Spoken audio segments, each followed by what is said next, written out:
All right, the ribs are done. We're gonna slice them real quick.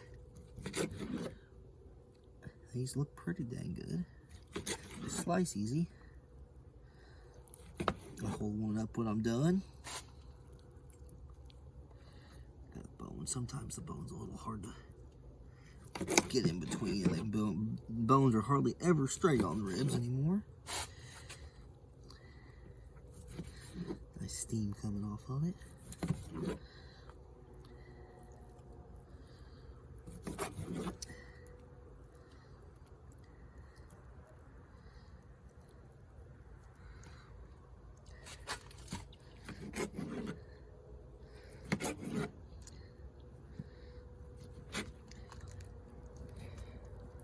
All right, let's try.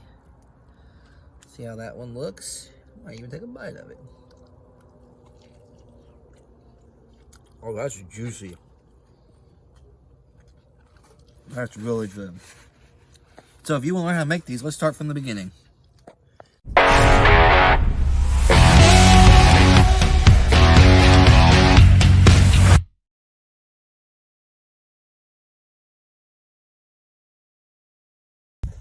All right, good charcoal is lit for our ribs. I'm just lighting a little bit at the top to start the fuse in the Weber kettle. I have actually put a paper towel in there soaked with veggie oil. That should do plenty to get it going. If you look in here, the Weber, this is called the snake method. I'm going to put the charcoal right there. I got some little wood. I'm not going to use a lot of wood on it, and it's going to burn all the way around and should keep it about 275, 300 degrees.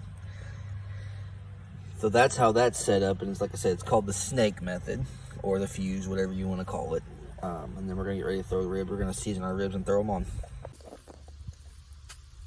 All right, today, baby back ribs. Like I said, this cook today is going to be for the person that's still learning how to cook a good slab of ribs.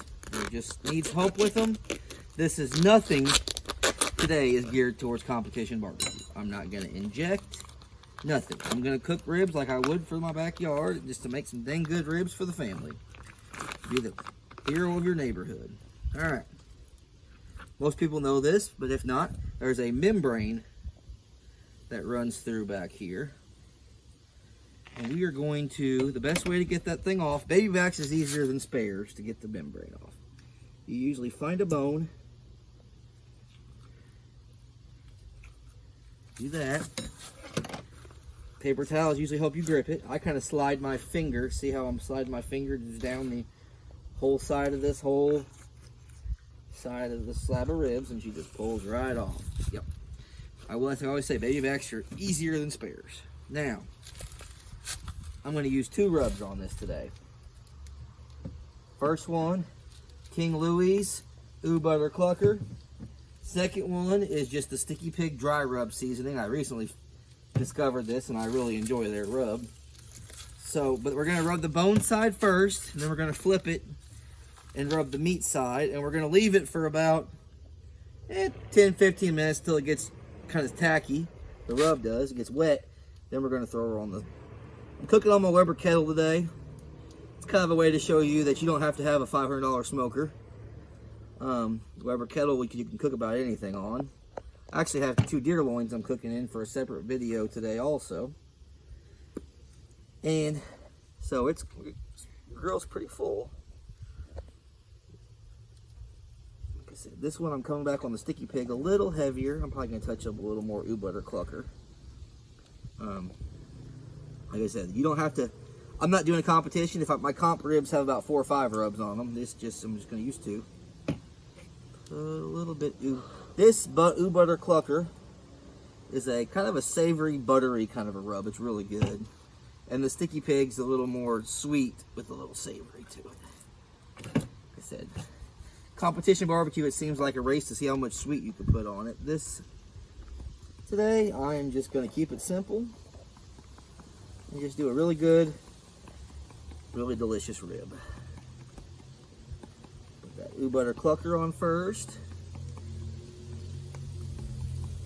Actually smell the butter and garlic in it. And then the Sticky Pig, which I think it has a lot of paprika, salt, brown sugar, so it's just a kind of a sweeter, savory rub also. Plus, it's what gives that pretty color. Who doesn't love the deep mahogany red when you're barbecuing? Alright, let me touch up a little bit more on spots. Fun fact, both of these rub companies are actually both from Missouri. Sticky Pig is from Centralia. If you haven't tried it, they have an amazing wing sauce. Probably gonna rub these ribs down at the end with their original sauce. And King Louie is also from Missouri. I think he's from Huntsville. But we're gonna let these sweat, like I said, about 10 or 15 minutes, and then we're gonna throw them on the Weber also. Weber's running about 300, 350. All right, it's been about 15 minutes. Gonna put these ribs on. Again, smoker's at about 300 degrees. One trick I like to use when I put my ribs on is to give it a little smush like that.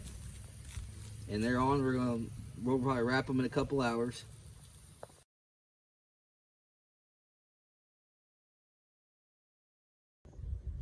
All right, ribs are ready to wrap. If you want to look, I wrap kind of at color. It's been about an hour and a half or so.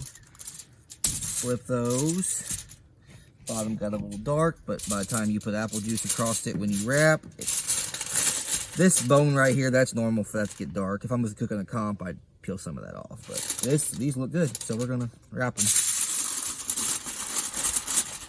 Put some apple juice. What I usually like to do is make a little kind of a boat with it. That way it doesn't. And this is double wrapped. I just, as you can see, like that. I just made it one piece and folded over because it's easier. This is about a cup of apple juice. Just puts a little liquid in the wrap. That way when it braises it, you want to put it meat side down, bone side up. And it just kind of helps cook it a little faster without getting it too overcooked or dark. And then I'm going to put this back on there. And I'll probably check it in about 45 minutes to an hour, and I'll show you how I check them. Alright, I'm going to check these ribs. One method I like to use is called the toothpick test. It basically means you stick a toothpick in and you watch how much resistance it has when it comes back up. These are still pretty tight. They probably have another 30 minutes at least. It's been an hour. I checked them about an hour after I wrapped them. So yeah, they are still pretty tight. That's normal. I would have been varies, because see, watch this. If you bring it down and the other side of the rib kind of lifts up, it doesn't come out clean. It's less the feel of it going in and more the feel coming out. All right, ribs are done. This is what I'll show you exactly what we're looking for. Goes in right, comes right out clean.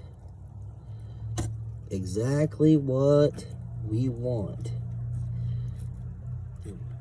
All right, so I'm gonna put these on sauce on them, and then we are gonna put them back on the smoker for about 5 or 10 minutes. All right, these ribs are done. I'm going to sauce both sides and put them back on the smoker, or the Weber kettle, whatever you want to call it. Like I said, I chose to cook on these on the Weber kettle because that's probably the most common cooker, and a lot of people have those. So we're just gonna sauce this side, flip her over, sauce the other side, and throw her back on for about 10 minutes. Kind of tack up this sauce.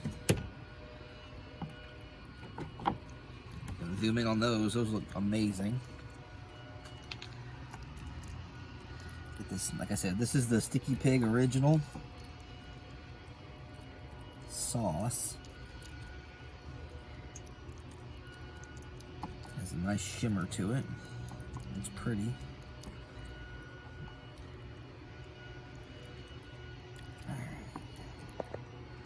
So we're gonna put these back on there for 10 minutes, and then I'll do a video when I'm slicing them.